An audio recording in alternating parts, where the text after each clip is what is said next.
Hey everyone, Dr. Michael Bruce, the sleep doctor here. Many people want to improve their sleep, but in order to improve your sleep, you have to know what to improve. It's kind of like a language. You need to learn the vocabulary before you can speak it fluently. So today, I'm going to show you exactly how sleep works, and you can put that knowledge to work for yourself later on. It turns out that there are two systems in the brain. One is called your sleep drive. The other is called your sleep rhythm. Your drive is a lot like hunger. I'm hungry, I'm hungry, I'm hungry. I eat something and that hunger begins to dissipate. The same holds true with sleep. When a cell eats a piece of glucose, something comes out the back end. One of those things is called adenosine. Adenosine works its way through your system and goes to a very specific receptor area in your brain. As adenosine accumulates, you get sleepier and sleepier and sleepier. That's what makes you fall asleep.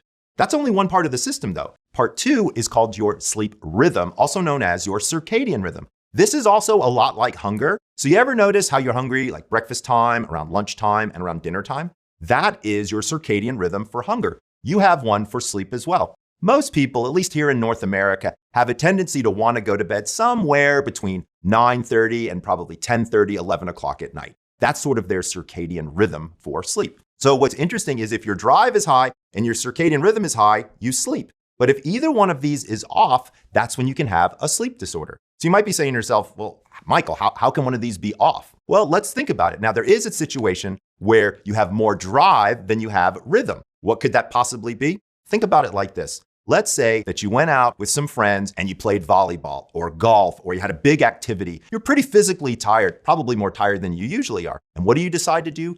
Get in bed a little early. So normally your bedtime's 11, but you're so dog tired, you figure, I'm gonna get in bed at 9:30, get some extra great sleep. One of two things usually happens. Either you fall asleep for about 30 minutes, then wake up and you're up for the rest of the night, or you lie there physically exhausted, high sleep drive, but because you're in bed so early, your rhythm is off. And so what do? Stare at the ceiling. The opposite can also be true. Let's say you were so tired, you took a nap at 5 o'clock in the afternoon, from 5 to let's say 5:30. Now it's 11:30 at night, you're not able to fall asleep. Now it's 12 o'clock at night, you're still not able to fall asleep.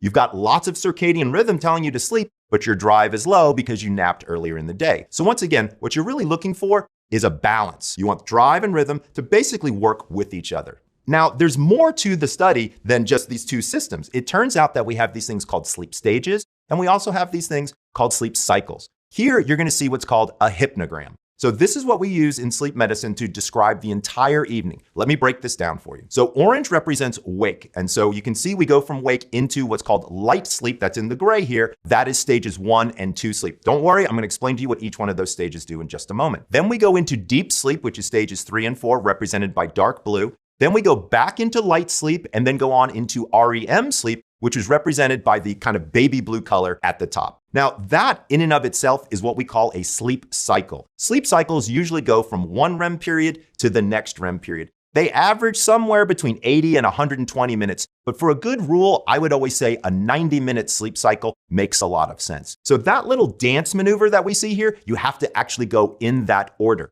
Couple of other things I want to show you about this that's pretty interesting. Number one, you're going to notice that deep sleep is front loaded the first third of the night. We seem to have the most amount of deep sleep. The thing you're also going to notice is REM sleep has a tendency to be across the middle of the night and much more towards the latter third of the night, where you also will see less deep sleep. I'm going to explain to you why that happens in just a second.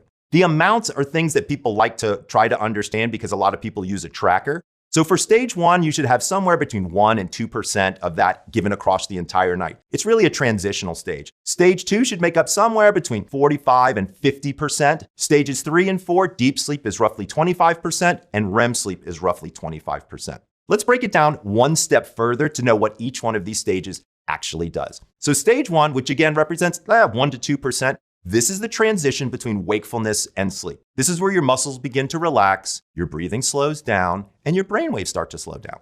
Your eyes begin to slowly roll back and forth. And if you wake up during this stage, by the way, you'll say that you weren't even asleep. It usually lasts only maybe 5 to 10 minutes. Stage 2, which really represents the bulk of the night, this might feel like you're falling to sleep, right? That kind of beginning stage of sleep. And this is where your brain produces these rhythmic brain waves called sleep spindles. Also, your core body temperature begins to drop, your heart rate slows, and this really does make up most of your sleep. Now, to be fair, I don't pay a tremendous amount of attention to stages 1 and 2. Where I really like to focus in is stages 3 and 4 and REM sleep. Stages 3 and 4, which makes up, again, 23 to 25% of the night, this is the wake up and feel great sleep. This is your physical restoration. Here, your blood pressure drops, respiration slows, and something called growth hormone is emitted. So the way I think about growth hormone is kind of like if you have a car and it's got some scratches and some dinks and some dents on it, and you bring it into the body shop and you get all that stuff buffed out, that's stage 3 and 4 sleep. Growth hormone actually helps with cellular repair. So anything that you might have done working out or even just walking around, that gets fixed during stages 3 and 4. There's also something else that happens during stage 3 and 4. It's called the glymphatic system. This is a fairly recent discovery within the last 5 to 10 years, but we now know it's kind of like a waste management system for the brain. During stages 3 and 4, process comes in and scoops out these proteins that get left over in your brain. The two proteins that we're most concerned about are something called beta amyloid and something called tau. Both of these, when left in the brain, they encircle your nerves and they begin to strangle your nerves. We actually call that Alzheimer's in the medical field. And so the more deep sleep you get to pull those proteins out, the better off you're going to be if you're looking at some of those diseases of cognitive decline. Now, REM sleep has got its own interesting aspects to it. This is the mentally restorative sleep. So what we've discovered now is REM sleep is when we're moving information from our short-term memory to our long-term memory, kind of creating like an organizational substructure inside your head, kind of like a filing cabinet. So you get data in all day long in your eyes and your ears, your nose, your mouth. You don't want to keep it all, but some of it you want to keep to be able to pull from, to make decisions, to do different things, have knowledge, stuff like that. So your brain has to kind of suss that out and then move it over into sort of hard storage, if you will.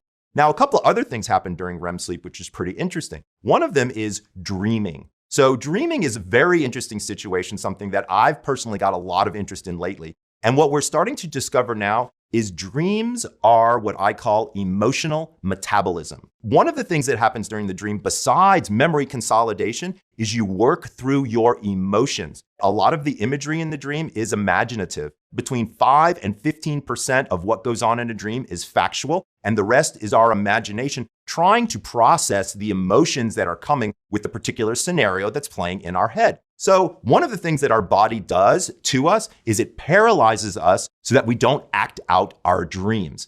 Believe it or not, there is a disorder in sleep called REM behavior disorder. I'm going to digress for a second and tell you a story about a patient who's got REM behavior disorder with this paralysis doesn't occur. I started my practice in Decatur, Georgia, DeKalb Medical Center right near Emory. And what was fun about that was I got a whole host of different types of patients. And the area of the country that I live in has a fairly large hunting community. I'm from Sandy Springs, Georgia. And if you're a hunter, you know that if you shoot a doe and you don't kill it, you either have to slit its throat or crack its neck. It's the most humane thing to do. So this gentleman came in with his wife. He and she began to tell me the story of him waking up about ready to crack her neck. So he had actually come around the side of the bed in a dream, wrapped his arms around her head, and was literally about to snap her neck when she's screaming like, stop, stop, stop. So question number 1, did he kill her? Everybody always wants to know if he killed her. The good news is he did not kill her. No lives have been spared for me to tell you this story.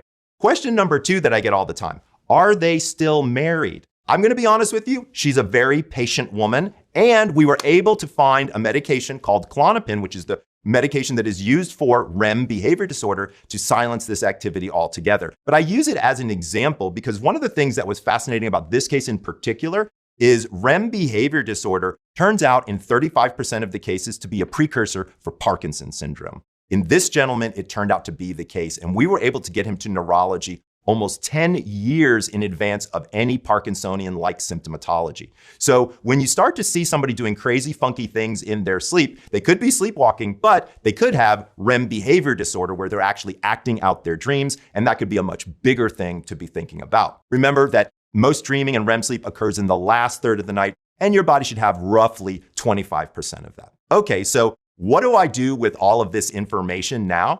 So one of the things you can do as a general guideline is figure out your bedtime. So we know on average that a person has 5 sleep cycles. And we know that the average sleep cycle is roughly 90 minutes. So what I have people do, 5 times 90 is, anybody? 450 divided by 60 is 7.5 hours. Those were minutes, right? 5 times 90 cycles is 450 minutes divided by 60 is 7.5 hours. So now take a socially determined wake-up time. What time do you have to get up for work or for the kids to go to school? Let's say it's 6:30. Subtract 7.5 hours, and guess what? Now you have a new bedtime, which would be 11 p.m. Most people have a tendency to get in bed too early, and this can actually be a real problem because their sleep drive isn't high enough. Remember sleep drive from the beginning of the lecture? And then they're not able to fall asleep, they get frustrated, then they increase their anxiety, and then the night is pretty much done. So going to bed later and learning this very simple calculation can be extremely helpful. I will tell you, if you want to get even more precise in this bedtime calculation, one of the things that you can do is learn what your chronotype is. If you head on over to sleepdoctor.com, you can take the sleep quiz where you can learn about your sleep habits and learn what your chronotype is, and this will give you the exact wake-up time and the exact amount of hours that you should be sleeping. Let's be honest here. When you get bad sleep, does it have any real effect on your body? You bet it does. I can show you studies where poor sleep leads to high blood pressure, heart disease, decreased immune function. I can show you how bad sleep leads to diabetes, stroke, even increased pain. Interesting study was done out of the University of Chicago where they were doing what's called the cold pressor test. So they would take college kids and they would have a big bucket of ice water and they would measure the temperature of the water. Then they'd have to take off their socks and shoes and be wearing shorts. And then they would put their feet into the water. And it was so cold and really painful, but it doesn't do any physical damage to the tissue. And then the scientists would time them to see how long could they take it. Then they had them stay up all night long and do the exact same test, same water, same temperature. Guess what? They could only handle it for 50% of the time. So getting less sleep made the pain hurt twice as much. So if you're a person with fibromyalgia, if you're a person with low back pain, and you're not getting the sleep you need, your pain actually feels worse than you thought it did. Another area that's really interesting is weight gain. I know there's a lot of people out there who are, thinking about losing weight and trying to get back in better shape. In my second book, The Sleep Doctor's Diet, Lose Weight Through Better Sleep, you'll learn that actually you can't lose weight without having a good night's sleep. There's so many different things that will occur to you in terms of your hormones in your body. Let me give you a few examples. When you become sleep deprived, your metabolism slows down and your cortisol raises, which means your appetite raises in the morning. 2 other hormones get affected by sleep deprivation. One is something called ghrelin, which increases hunger, and then one is called leptin, which lowers feelings of fullness. Then you top it all off, and when you're sleep deprived, you crave high-fat, high-caloric food to lower that cortisol. If that's not a recipe for weight gain, I don't know what is. But the good news here is that good sleep reverses almost all of this stuff. Good sleep has been shown to lower blood pressure, lower heart disease, increase immune function, decrease pain, increase reaction time. I mean, quite honestly, everything you do better with a good night's sleep. What I thought I would do now is talk to everybody about some of the natural vitamins and minerals that you can be taking during the daytime that can show a benefit to your sleep. You may not even know this, but there are several different things out there that can be super duper beneficial for you, and most of which you can get from a healthy diet. I gotta talk about the first set of vitamins, the B vitamins. To be fair, Bs really do have a tendency to run sleep.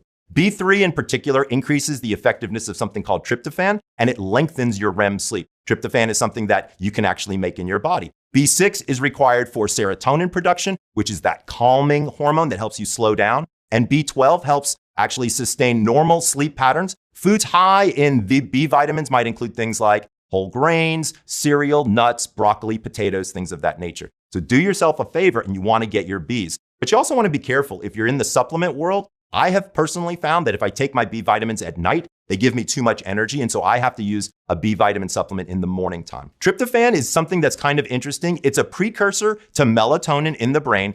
There are plenty of foods that are high in tryptophan: whole grains, dairy, meat, eggs, broccoli, asparagus, things like that. And a lot of people say to me, "Oh, Dr. Bruce, turkey, that's loaded with tryptophan. That's something that I should be eating." Honestly, you'd have to eat like a 46-pound turkey in order to get enough tryptophan to actually make it worth your while. And tryptophan doesn't work particularly well in the presence of protein. So it's probably not the thing to do. But being able to include whole grains, dairy, and broccoli, asparagus, high fiber vegetables in your diet is definitely going to be helpful. Another vitamin that I'm a big fan of, vitamin D. So for folks out there who don't know this, vitamin D actually functions as a hormone. It sends signals all over your body, telling your body to do all kinds of things. But for our purposes, you have to understand vitamin D is a circadian pacemaker. It actually keeps your body's clock running and functioning appropriately. It's actually produced by your body in the presence of sunlight, and it keeps your biological clocks kind of going on time. Now, there are a lot of ways to get vitamin D, but the best is obviously sunshine. If you can get out in the sunshine for 15 minutes a day, just 15 minutes, that's enough time for your body to actually start to produce vitamin D. If you live in a part of the country where there's not a whole lot of sunshine, there's nothing wrong with vitamin D supplementation or making sure that you eat fatty fish, certain mushrooms, egg yolks, things of that nature. Another mineral now that's an important one for sleep turns out to be calcium.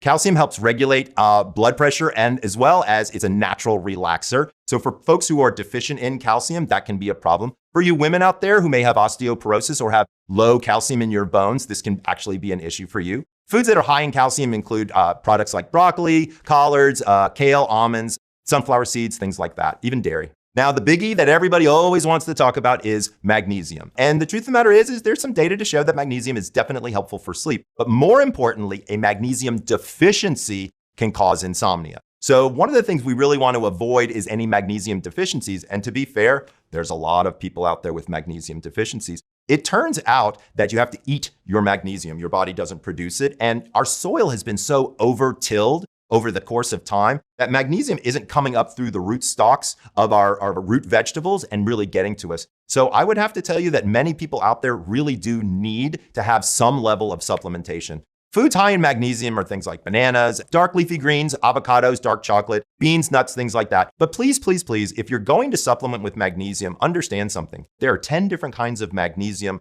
Be careful, don't overdo it on the magnesium. A lot of people, if they have too much magnesium, that can cause loose stools or diarrhea, and that can make stuff very, very unpleasant. So slow and go is the way to do it for magnesium. And to be fair, if you really want to have a super duper natural way to get your magnesium, my favorite is to use my recipe for what I call banana tea. It actually doesn't have any tea in it, and all you need is a banana and some water and a stove. So what you do is you take one whole banana, wash off the outside, cut off the tip and the stem, cut it in half, leave the peel on and the fruit in it.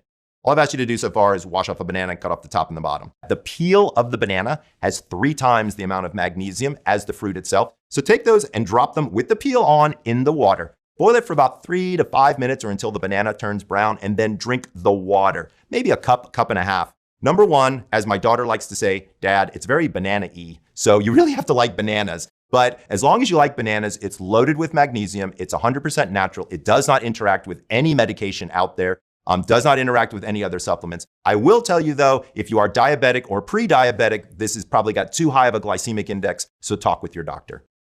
Sleep is not an on-off switch. There's a process that has to occur. I like to think of it kind of like this. You need runway to land the plane. So I'm gonna teach you basically how to lay down the tarmac. We need to start thinking about sleep from the moment we wake up until we sleep. Now, I'm not saying that sleep should be the only thought in your day, but there are a few things that you can start doing to affect your day, which will also have a great big effect on your night. I'm gonna give you 5 different effective sleeper tips that you can do. So the first one is, when should you have your first cup of coffee? I want people to hydrate before they caffeinate. It's also kind of interesting when you look at the science behind it. In order for a brain to basically pull itself out of a state of unconsciousness, it needs 2 hormones, and they have to be pretty plentiful. Adrenaline and cortisol kick into gear, and boom, you're awake. Here's the thing is, if you compare adrenaline and cortisol to caffeine, it's kind of like comparing cocaine to weak tea. So when your brain has got adrenaline and cortisol running around on it and you add some caffeine, you actually do almost no good from an alertness standpoint. But if you wait just 90 minutes, your cortisol and adrenaline naturally begin to drop. If you add caffeine during this natural drop, it actually lifts your cortisol and adrenaline. So you get a little bit more bang for your buck. So do me a favor, wait 90 minutes until after you open up your eyes to get your first cup of coffee. Part of my morning routine is getting 15 minutes of sunlight every morning. Let me explain to you why this is important and why you should be incorporating this into your morning routine. So first of all, depending upon what time you wake up, if you look at it from an eye health perspective, actually watching the sun rise across the horizon is very healthy. It helps initiate the rods and cones and gets things going in there. But if you're not that early of a riser, still getting sunlight in the morning is important. Why? Because sunlight, when it hits your eye, you have a very special cell in there called a melanopsin cell. Melanopsin cells are ones that send a signal to the brain to either release melatonin or turn it off. Sunlight sends the signal to turn off melatonin. Remember, melatonin is kind of that key that starts the engine for sleep. And so you really don't want that going on in the morning time. You want that to turn off. So before you caffeinate, you hydrate and you get a little bit of sunshine to get rid of some of that melatonin. And the other big thing that you need to do during the day is to stay physically active. If I was looking across most of the research, the easiest way to improve overall sleep quality is through physical activity. Now, I'm going to be honest with you. You don't have to run a marathon. You don't have to be a triathlete. You don't have to be a professional. None of that. We're talking about maybe 15 to 20 minutes of cardio a day, right? Now, that's probably not the only activity that you should have, but if you can do at least 15 to 20 minutes of cardio a day, the data would suggest that you're going to actually see improvements in the depth of your sleep. So tiring the body out a little during the daytime appears to have some very good consequences at night. The other big thing, stay hydrated, not just in the morning, but throughout the day. The process of sleep is one that requires the body to be hydrated. There are a lot of technical reasons why, but at the end of the day, it's important. Now, when I use a phrase like the end of the day, we do not want to be catching up on water at the end of the day. Why? Well, it's pretty obvious. It makes you wake up and pee. So what I tell people all the time is you need to kind of plan your hydration throughout your day. Now, I know this sounds like, wow, you got a lot of stuff in your schedule, Dr. Bruce. Actually, it's not that hard to do. You fill up your water bottle at the beginning of the day, and by lunch, if you make sure that it's gone, you're probably in pretty good shape. But staying hydrated throughout the daytime will give you more positive sleep results at night. Then finally, when do you bookend your caffeine or when do you stop your caffeine? At the latest point, I would say it would be 2 p.m. in the afternoon. Remember, caffeine has a half-life of somewhere between 6 and 8 hours, depending upon how fast of a metabolizer you are. Either way, 6 to 8 hours is where half of that material is still in your body. Well, what does that mean? That means at 10 o'clock at night, if you had 3 cups of coffee during the day, 1.5 cups is still wandering around your brain. So stopping by 2 p.m. is the latest. If you can, maybe move it earlier to 12, and then again, maybe just keep it into the morning time. But caffeine, I would argue, is probably one of the biggest problems when it comes to falling asleep and staying asleep, and then getting into the depth of sleep that we're looking for. Now, I've told you a lot of things that you could do during the daytime, and that's important too. Remember, we got to have runway to land the plane. When we touch the plane down, we've got to have a couple things going on at night. But I also want to be clear about something. You don't have to use all the tips. Pick and choose which ones you'd like to try first. And then what I do, this is going to sound a little funky, but I do it anyway, is I call it the Habit of the Month Club.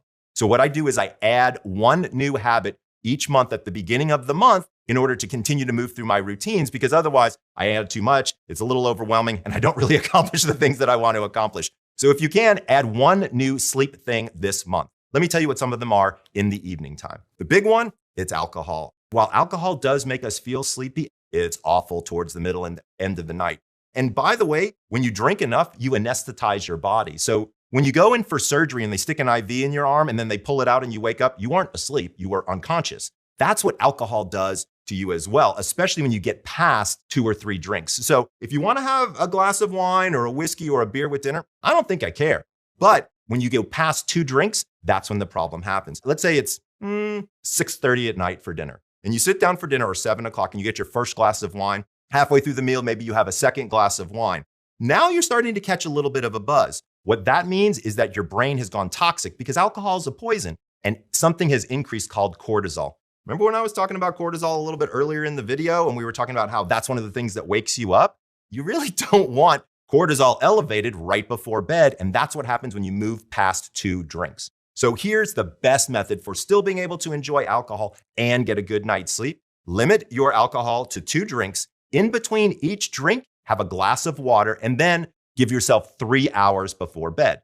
The next thing I want to talk about is exercise. Well, I told you about exercise during the daytime. There are some people who should not exercise too close to bedtime. Why is that? Well, the theory is that when you raise your core body temperature, it makes it difficult for your core body temperature to drop later on and release melatonin. Recently, some research has come out that shows that night owls, or what I like to call wolves, actually can exercise closer to bedtime than we once thought. If you're wondering what a wolf is or a night owl is, that's something called a chronotype. And if you're interested, you should check out my chrono quiz at chronoquiz.com, where you can learn a ton of stuff about your chronotype, when to exercise, when to sleep, all that kind of good stuff. But at the end of the day, you want to limit exercise for about 4 hours before bed. Next, you want to spend about 60 minutes before bed just winding down.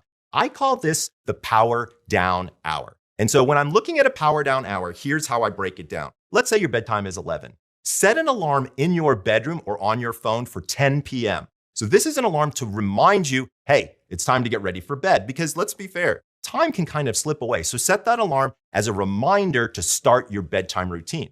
Now you've got this power down hour. So what do? Chop it up into 3 20-minute segments. 20 minutes for just shit you gotta do. So what I tell people all the time is this 20 minutes is last minute emails, getting clothes together, packing backpacks if you've got kids. It's basically everything that you need to do so that the morning time doesn't suck. Next, 20 minutes for hygiene. 20 minutes for hygiene here is brush your teeth, wash your face, maybe if you take a shower in the evening, something along those lines. Now, I'm gonna give you a little extra hint here, but if you wear makeup during the daytime, you shouldn't wait to remove your makeup, and here's why. Most people, when they remove their makeup, they go into the bathroom and it's very well lit, and you're basically getting bombarded with blue light, which stops melatonin production. Do me a favor and take your makeup off by 8 o'clock at night. That way you're not bombarding yourself with this blue light, and when you go in for your 20 minutes of hygiene, you can brush your teeth and then move on. The final 20 minutes is really where a lot of the magic happens. So what we find is a lot of people, when they lie in bed, it's kind of the first time that anybody has given them a break all day long. And so all the thoughts come flooding in. And quite honestly, it raises your heart rate and it raises your anxiety, and that makes it hard to sleep. So you need to do something to either distract yourself or to replace those thoughts. Personally, I like to use meditation, relaxation, even prayer at times can be very, very helpful. Reading a book is another one. Listening to podcasts with pillow speakers. But you can do almost anything here, but it's all about positive distraction. Another big thing is checking out the conditions in your room. Now, one of the easy ones to play around with is temperature. Remember, sleeping in the colder is always better. Always better. So how does that work for some people? Well, remember, some people are hot sleepers, some people are cold sleepers. And so figuring out what's the right temperature for you becomes very, very important. The good news is you can personalize this in a few different ways. So number one, the ambient temperature in the room, somewhere in the 68 to 72 range is probably where you want it to be.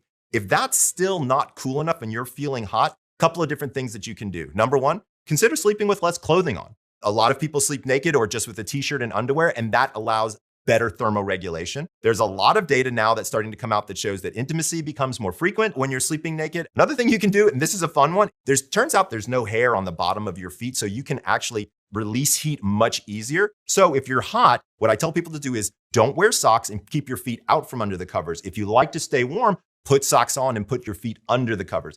And then I have one final little hack from a temperature standpoint. If your partner just can't handle it being any colder, one of the things I like to do is you take a water bottle like this, stick it in the freezer, freeze it solid, and then put it into a tube sock. Have one on each side of your hips. So it's great because it actually cools your core body down without disturbing your bed partner. So that's a way that you can have a little mini air conditioner inside your bed if you need it. Okay, a couple of other things that you might want to do. And again, remember, these are all options. One of the things I like to do is put a notepad on the bedside table. I'm trying to record my dreams these days, and I'm learning more about dream therapy. So I have a notepad and I try to write things down as soon as I wake up. A lot of people tell me that they get these phenomenal ideas about their business or their life right when they're falling asleep. So having a notepad by your bedside table and you can scribble out a few lines to get it out of your head is probably something that's going to be quite helpful.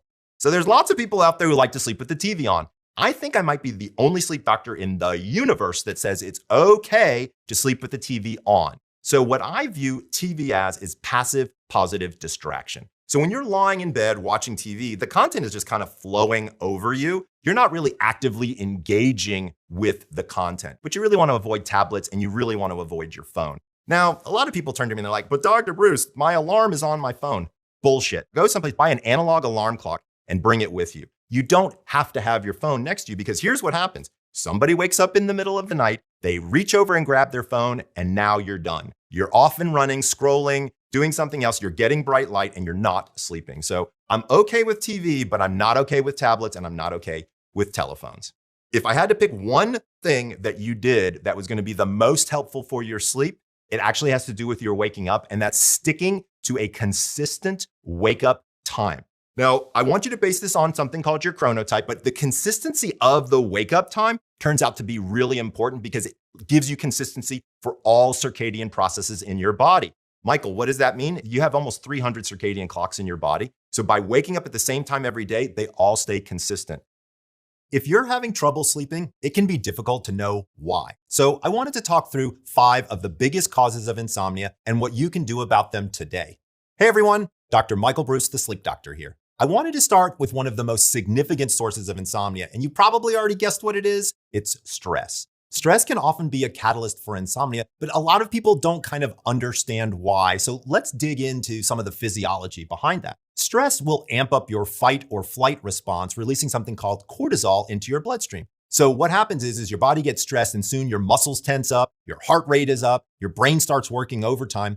These are the physiological effects of stress on the body. And to be fair, all of that can make it really difficult to sleep. And when we're often not just worried about things inside our body, but we're often surrounded by sources of stress. Things like a high pressure job, money problems, relationship issues like maybe divorce, death of a loved one, also even dealing with chronic illness like pain. So when you crawl into bed at night, it's the only time where you actually don't have all of these different distractions. All of your thoughts just come flooding in. And the goal here is to try to be present and just allow yourself to feel sleepy. That's really what's most important. So I'm going to use an example of a person getting a divorce as a stressful event, and I'm going to walk you through all of the stages of how we see insomnia from a model perspective and how we like to attack it. So first of all, some people have what we call a predisposing factor. So maybe you're a little anxious. Maybe you have a little OCD. Maybe there's just a little bit about you that's a little bit on edge. Then an event happens. So let's say that you're pretty stressed out and now your spouse comes to you and says, here are the papers, I want a divorce. Whoosh! All of a sudden stress goes way up to here when it was down here, and you cross over that kind of insomnia threshold. Because before, yeah, you had some predisposing factors, but there wasn't some big thing that came in and made it difficult for you to sleep every single night. Now you got these papers in front of you, there's a divorce. Okay, we know that that's going to cause stress, but over the course of time, that really should, wind itself down. But here's what happens. Every time that you have to deal with that person again or pay alimony, that's a post-event reminder of the stress. And you guessed it, insomnia kicks back into gear, and in some cases can just stay there for an extended period of time. Also, losing sleep to stress can do a lot to elevate your cortisol levels. Again, going back to the biology, this makes it very difficult to turn off your mind the next night and the next night and the next night. It turns into this really strange sort of vicious cycle that's very, very difficult to break.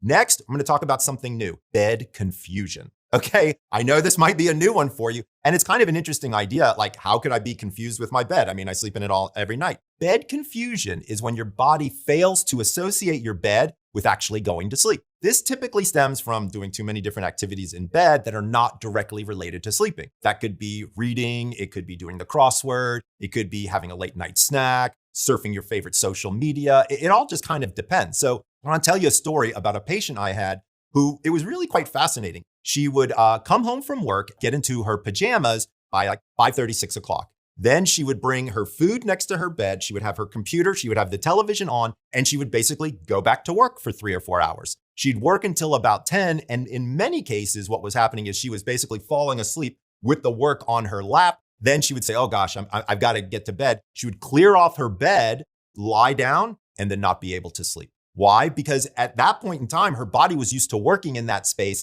not sleeping in that space. Remember, we're creatures of habit, and we learn to associate certain cues with a behavior. So when we lay in bed, watch TV, doom scroll on our phone, our brain and body start to respond to bed as a place to be activated, not a place to rest. Remember, again, it's a general rule. We really want you to use your bed for two primary purposes, sleep and sex. Do that, and you'll avoid this reinforcement of problematic behavioral cues that keep your body from linking your bed to rest. You know what else actually causes bed confusion? Going to bed too early. Now, you've heard me say this a lot. Lots and lots of people with insomnia have a tendency to go to bed early because they think, if I need to be in bed by 10 tonight, regardless of whether I'm tired, well, if your internal biology isn't ready for that, you could lie awake and be restless, unable to sleep for quite a while. Remember, going to bed early doesn't necessarily help you out. I'm a big fan of sleep according to your chronotype, and that might mean going to bed earlier or going to bed later. If you don't remember what your chronotype is, head on over and take my sleep quiz at sleepdoctor.com. There's a link in the corner right here. Next, back pain. Anyone who's dealt with back pain before knows it's the worst. When I was living in Arizona for about 6 or 7 years, one day a week, I worked at a pain center because people in pain don't sleep. And I really wanted to start to understand more about that because it appeared to me that it wasn't just kind of a garden variety insomnia. There was something specifically going on there. And what I was able to identify after interviewing probably north of 100 patients, one thing that when you've got pain, the very first thing as you're walking to bed, you're getting worried, and you're getting worried that you're not going to be able to get comfortable. That is always a problem with people in pain because they're like, oh, my bed, I need a new bed, or I don't have the right pillows, or I can't get in the right position. And that can, again, cause a level of stress, that nasty word that we've been talking about that you really don't need. The second thing that they're really worried about is that their meds are going to stop working in the middle of the night. And by the way, this happens. So sometimes right in the middle of the night, their pain medication might wear off. They wake up, they're in excruciating pain. Talk about trying to get them back to sleep. That's oftentimes incredibly difficult. So that can be a really big problem.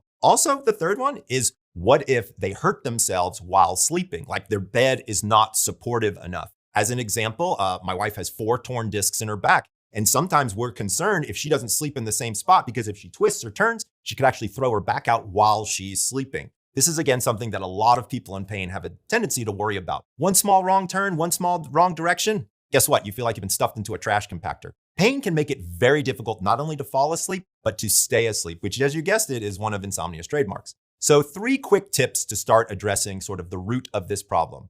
Number 1, remember to stretch, okay? I tell this to my pain patients all the time, and a lot of you are like, oh, I don't want to get on the ground. I don't want to deal with it. I promise you. If you can do a 5-minute stretch in the morning and then something right before you go to bed at night, it's going to make a world of difference for you. Don't overdo it, but maybe a 5-minute stretch in the morning, especially as you get older, can loosen up those muscles and get you off to a good start. The second thing I tell people to do is put a pillow in between your knees. Sometimes this can help alleviate pressure that's either on your hips or your spine. And also, don't forget the importance of your mattress. I gotta be honest with you, especially for people with back pain, the right mattress can relieve pressure, align your spine, and keep you supported throughout the night. That's not an easy thing to do. And so really understanding and matching yourself up with the right bed can really make a tremendous difference. If your back pain persists, you really should consider checking with a healthcare provider to determine the cause of the pain and potential therapies that you can get on the road to your recovery. Okay, here's a third one, and it's a biggie. Menopause. Menopause can also be a large contributing factor in insomnia. That's because menopause is driven by a drop in the production of estrogen and progesterone. Okay, little quick biology lesson for everybody who doesn't remember.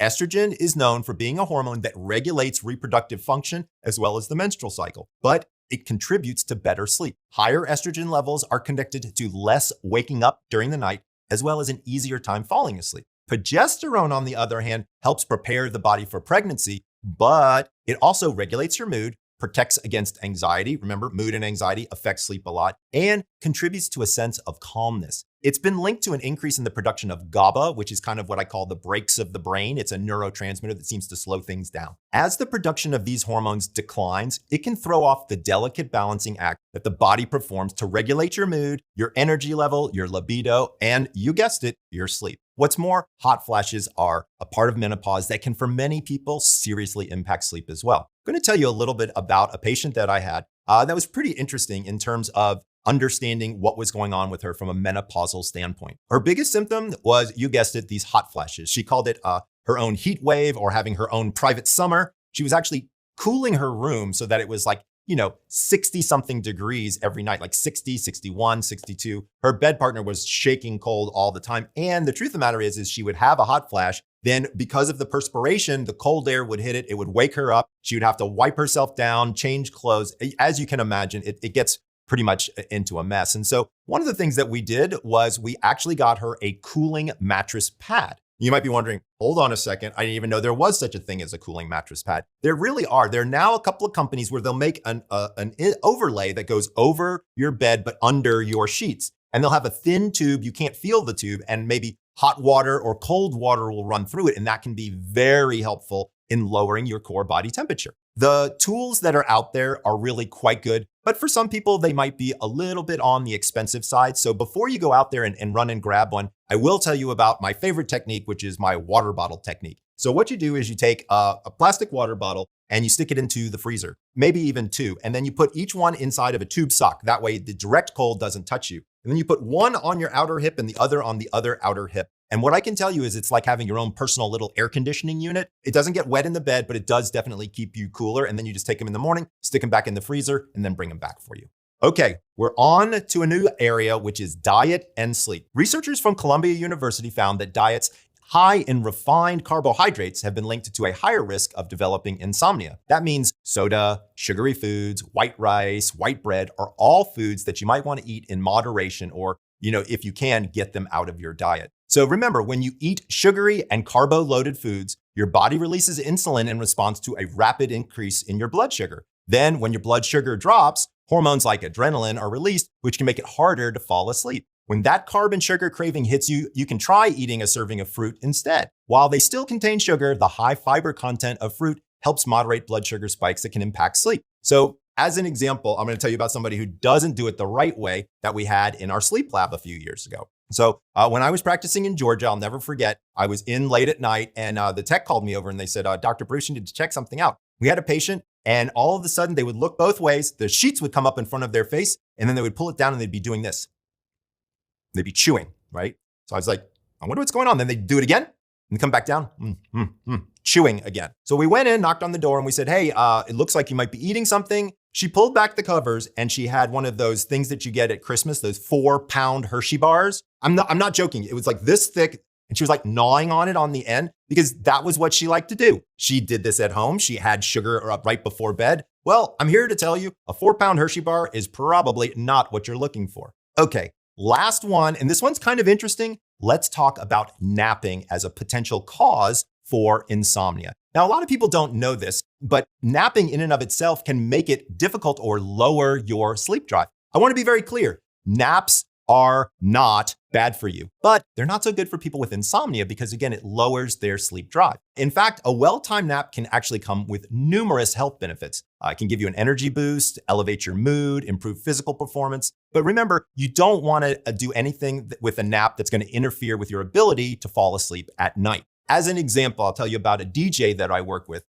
He's a very popular DJ. You guys all know him. His name is Steve Aoki. And one of the things we know is Steve doesn't go on until 11, 12 o'clock at night. So he's almost like a shift worker. So one of the things that we suggested he do is take a 10 to 15 minute nap before he goes on, because let's be fair, he goes on at 11:30. He's not coming off stage till probably 3 a.m. So in many cases, napping just before an event can really be quite helpful for you. But once again, if you've got insomnia, napping's probably not the way to go. So that means I want you to look out for two things. First, take your naps in the early afternoon. Anything I'd say after 2 p.m. is going to threaten to make it harder to sleep at a normal hour. Second, stay away from taking long naps. Anything past 90 minutes and you really run the risk of not feeling like you need to go to sleep at bedtime, even if your body isn't completely rested. Instead, again, a 20 to 30 minute power nap is a great alternative, and a short nap in the afternoon can help you power through the rest of your day and avoid sabotaging your sleep.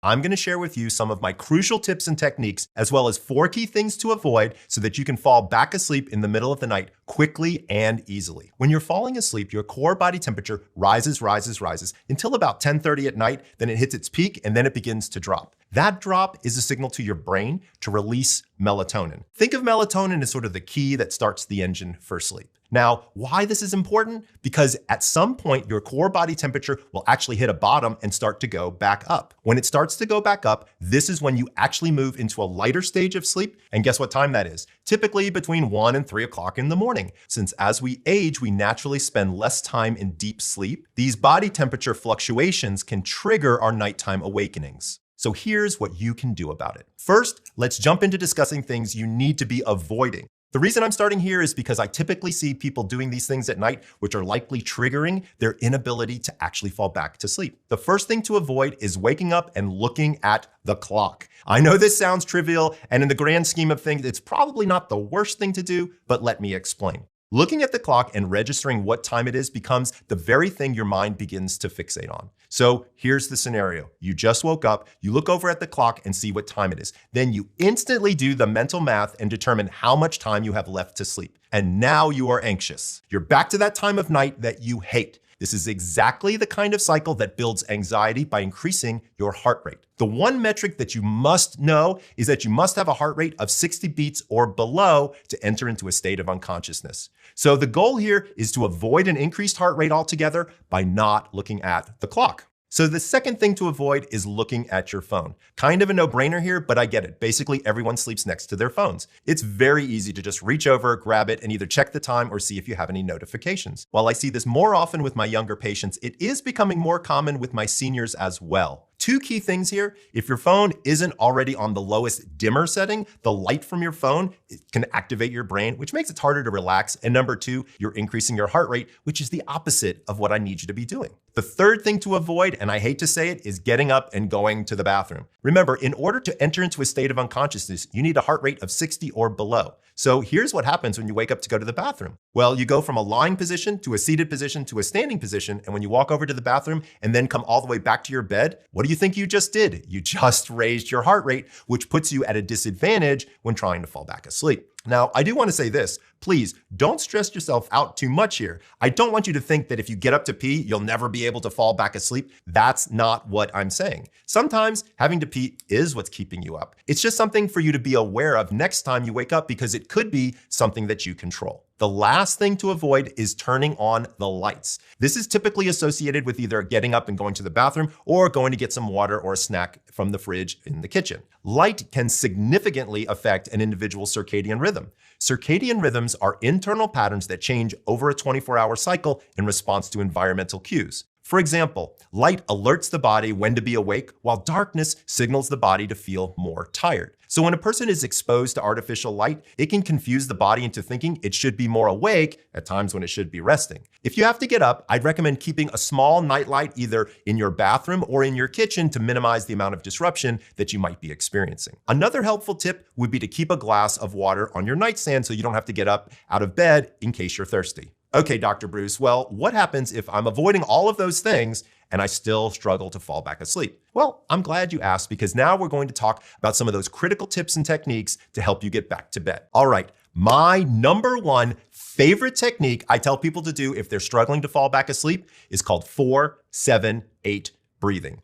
If you've heard of this already, that's great. And if not, it's a simple breathing technique to follow. All you do is breathe in for a count of 4, you hold for a count of 7, and then you breathe out for a count of 8. And I want to be clear, you're not going to push air in and out really hard. This is a gentle breath filling in your lungs, holding, and then pushing the air out. What this does is it forces you to use your entire lung to breathe, as opposed to shallow breathing, which has only been filling up about half of your lung. By extending your breath, you use the entire lung and your heart no longer has to pump as many times, which is lowering your heart rate. If you are someone whose heart rate will not go to 60, then just focus on getting your heart rate as low as 10 to 15 beats lower than what it is when you're just lying down. Trust me, lowering it a little bit can go a long, long way. So the second technique you can try is doing a mind focusing technique. This is something I personally do anytime I'm experiencing some level of restless sleep. You're gonna think this is crazy and it's a new form of counting sheep. It's called counting down from 300 by threes. Here's how you do it. Close your eyes and you start at 300 and then you count down to 297, 294, 291. You get the message, right? Why does this help? It's a fantastic distraction technique when you can't turn off your brain. In many cases, I actually use this technique after I've used 4-7-8 breathing. So I might start my evening with 4-7-8 breathing. Let's say I woke up in the middle of the night, get through 10 cycles, and then move over to counting backwards from 300 by threes. The third meditative technique that you can try is what's called Jacobsonian progressive muscle relaxation. How this works is it involves focusing on parts of the body and body sensations in a gradual sequence from your feet all the way up to your head and relaxing the muscles as you work your way up through the body. So you start with your feet and you'll tense your toes, hold it for 30 seconds, and then release. Picture your feet and then you tense your toes, hold it for 30 seconds, and then release. Now you know what the difference is between tense feet and relaxed feet. Next, move on up to your calf. Once again, you would tense both calves, hold it for 30 seconds, and then release. You're gonna progressively move up your torso, tensing and relaxing muscle groups as you move to the top of your head. This method teaches people to identify when they're physically stressed and when they're physically relaxed. This leads me to the last big point I want to share with you, and maybe one of the most important things that you'll be taking away from all of this. It's something called non-sleep deep rest, which is a state of deep relaxation without technically being asleep. That's what sleep specialists have been really focusing more on in their research in recent years. What it basically means is that as long as you're lying down in the dark and you're keeping your breathing slow and steady and maintaining a relatively low heart rate, you're still restoring vital energy to the body and the mind. For every single hour of non-sleep deep rest you get, it basically equates to about 20 minutes of restorative sleep. There is still some reassurance, a little peace of mind knowing that you're still getting restorative energy into your body. Do you have a sleep disorder? Don't worry. In this video, I'm going to walk through what having a sleep disorder actually means and why you absolutely need to address this now. Hey everyone, I'm Dr. Michael Bruce, the sleep doctor. Here's why understanding if you have a sleep disorder is so important. If you are officially diagnosed with a sleep disorder, guess what? There are many known treatment protocols that can be tied to a particular disorder and given to people in a particular order based on effectiveness. So if your doctor knows what they're dealing with, then they're actually going to know how to treat it. But if you do not know if you have a sleep disorder, you might be trying protocols that are actually inappropriate. In addition, you may be at the early stages of a sleep disorder developing, so it's actually a good idea to have an understanding of where you are in that developmental process, and then possibly prevent you from needing any type of full treatment protocol. And then finally, to be clear, you may not end up on the treatment that you think you're going to. Now, right off the bat, I want to emphasize that sleep disorders are not made-up conditions. There's actually an important difference between plain old bad sleep and what we call a sleep disorder. The most important thing is in how they are treated. Bad sleep is often addressable with a wide range of lifestyle changes. Sleep disorders, however, usually require specific solutions to your problem. After all, there are 88 sleep disorders out there. That's right, 88, and each has different treatments. When you make a diagnosis, there is already a protocol for that problem, usually about 99% of the time. So when you get a diagnosis, you have a far greater likelihood of diagnosis treatment match. What does that mean? That means maybe it's going to work. So if you don't know what you're struggling with, it's going to make it much tougher to treat and get the sleep that you need. Now, before we figure all this out, the first thing we need to do is establish what an ideal night of sleep really is so you have something to compare to. So let me tell you what I think when I think of a good night's rest. First, you're getting probably somewhere between 6.5 and maybe as much as 8 hours of sleep. You're falling asleep within 20 minutes, but also you're not falling asleep as soon as your head hits the pillow. That could actually be a sign of sleep deprivation. And you're staying asleep through most of the night, maybe awaken occasionally to go to the bathroom, but you fall back asleep, no problem. That's good sleep right there. Now, if you aren't sleeping like that, you could just be getting overall bad sleep. And remember, bad sleep is typically a passing thing, and it often occurs in connection with some temporary event or an occurrence in your life that's been keeping you awake. For me, it's like the night before I travel, I wake up 100 times and look at the alarm clock thinking I'm going to miss my flight. That's kind of a typical one. But again, I don't travel every week. By the way, it might be added stress at work, an argument with a loved one, or a big event that's on the horizon. These things come and go, and so does poor sleep that they cause. Now, bad sleep could also be the result of certain sleep disrupting behaviors, like drinking caffeine or eating a big meal before bed. Maybe you doom scroll on your phone, or the early morning sun is waking you up before the alarm. All of these are relatively easy to correct with just some minor adjustments to your routine or your sleep environment. But disordered sleep is not necessarily linked to some external event that could be causing you anxiety, nor is it usually solved by only improving your sleep hygiene. Although that's always something to keep in mind, right? Instead, sleep disorders are real medical conditions that can be diagnosed and treated by a doctor. So what are the types of the different sleep disorders? As I mentioned earlier, there are 88 different sleep disorders listed in the latest edition of the International Classification of Sleep Disorders Manual. What I'm going to do now is walk you through the 6 most common sleep disorder categories so you can get a sense of what some of those symptoms are. Hopefully, by understanding more about the various sleep disorders out there, it'll give you a better sense of whether your sleep problems are just bad sleep or possibly one of these sleep disorders. By far, the most common sleep disorder is my favorite, insomnia. In fact, some estimates say that as many as 1 in 10 adults have clinically diagnosable insomnia. And it's the #1 reason why people seek out sleep-related medical advice. Now, what is that exactly? Remember, insomnia is a catch-all term for people who are struggling to get the quantity and quality of sleep that they need. It can manifest itself in many different ways. For example, it might be not being able to fall asleep at the beginning of the night, could be tossing and turning, could be waking up at 3 a.m. and struggling to go back to sleep, and then maybe waking up at 5 a.m. and failing to drift off again before your alarm goes off. All of these are pretty clear indicators of insomnia. And just to be clear, I'm not talking about the kind of insomnia that's short-term and circumstantial, like you're worried about a big job interview the next day. I'm talking about a chronic condition that impacts your sleep regardless of what life throws your way. Second are sleep-related breathing disorders. Okay, sleep-related breathing disorders, that's another big category affecting between 2 and 4% of adults. The best known condition here is obstructive sleep apnea, or what we call OSA. That's when there's either a partial or complete blockage of your airway while you sleep, and it typically goes hand in hand with some type of heavy snoring. The scary thing with OSA is that a blockage can mean you actually stop breathing for a few seconds, at least 10, until you sputter, gasping awake, looking for air. That cycle of falling asleep, gasping for air, and waking up goes on multiple times throughout the night. And look, I know it's hard to believe, but you might not even know it's happening until you get feedback from your sleep partner, or you're consistently waking up, let's say, with a dry mouth, headaches, feeling exhausted, exhausted, and then you come in and talk to your doctor to try to figure out what's going on. Third area are circadian rhythm sleep-wake disorders. So these disorders are often associated with certain age groups or types of workers. For example, seniors may fall asleep right after dinner and then wake up before dawn. So they're early or phase advanced, whereas teenagers might be up until 2 o'clock in the morning and want to sleep until 12, and that's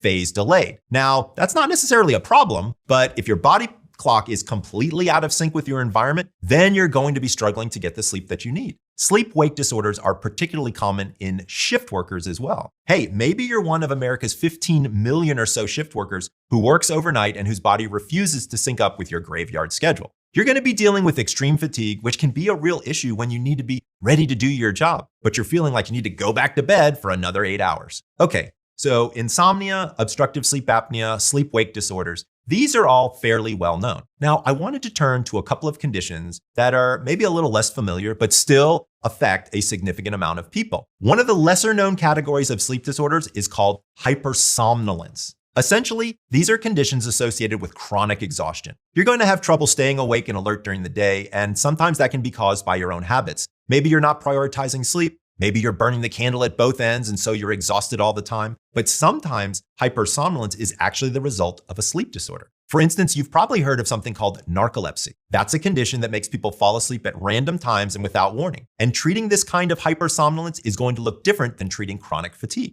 Another area, which is one of my favorites, are the parasomnias. This is actually where a lot of weird stuff happens. So parasomnia essentially involves taking part in everyday actions while asleep. What could I be talking about? Well, it sounds strange, but you can actually walk, talk, eat, drive, even have sex while you're falling asleep or actually asleep. And similar to other sleep conditions, you may wake up and have literally no memory of what you did the night before. One of the last ones are sleep-related movement disorders. This is a category, believe it or not, I see quite a bit. Usually it involves twitching or moving your limbs while you're falling asleep, something we call restless leg syndrome. It could be grinding your teeth or clenching your jaw, or it could even be that your feet move while you're asleep at night. There's also nocturnal leg cramps, which are painful muscle spasms that come on suddenly and keep you from relaxing into sleep. Obviously, all of these can be incredibly disruptive to your sleep, keeping you tensed up and restless as you try to relax and rest. Perhaps at this point, you're starting to think, gee, I think some of those symptoms sound pretty familiar. The truth is that all of these conditions are going to negatively impact your sleep, and eventually that poor sleep is going to have a pretty detrimental effect on your overall health. But I'm glad you're maybe starting to recognize a problem, but like any serious medical condition, sleep issues can only be diagnosed by a trained professional. Don't rely on Dr. Google to tell you what you have and how to treat it. Instead, if you suspect that you might have a sleep disorder, bring it up with your primary care physician or your family doctor.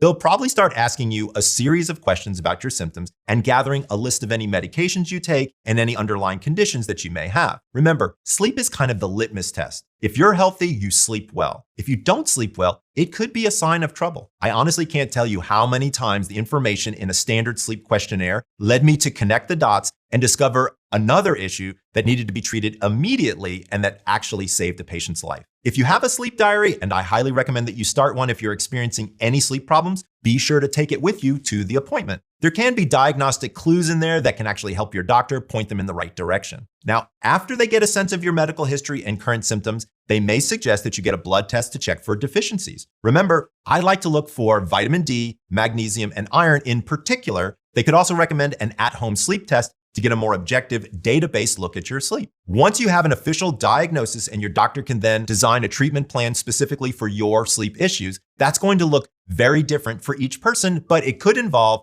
medications or supplements like melatonin or some form of cognitive behavioral therapy, especially when it comes to insomnia. Teeth grinders and jaw clenchers may need a mouth guard when they sleep, and for those with circadian rhythm disorders, bright light therapy can be quite effective in regulating the sleep-wake cycle. Now remember, for breathing disorders, a lot of people out there may be prescribed something called a continuous positive airway pressure machine. But I want to be clear, that is not the only form of treatment out there. A CPAP machine, which is a little mask that goes over your nose and mouth and pumps pressurized air into your airway to keep it open while you're asleep, is one form of treatment. There are also oral appliances, which are mouth guards, which can slowly bring your jaw forward, open up your posterior airway space. And there are many different surgical interventions as well. You may also want to see a sleep specialist. These are professionals trained specifically in sleep health that work with you to address your sleep concerns, kind of like me. Just remember that fragmented sleep, chronic insomnia, or waking up exhausted is not normal. If you find yourself brushing these things off as just bad sleep, you could actually be putting yourself at risk for much more serious trouble. If you're not sleeping well on a regular basis, it may be because of a sleep disorder. Make yourself a doctor's appointment.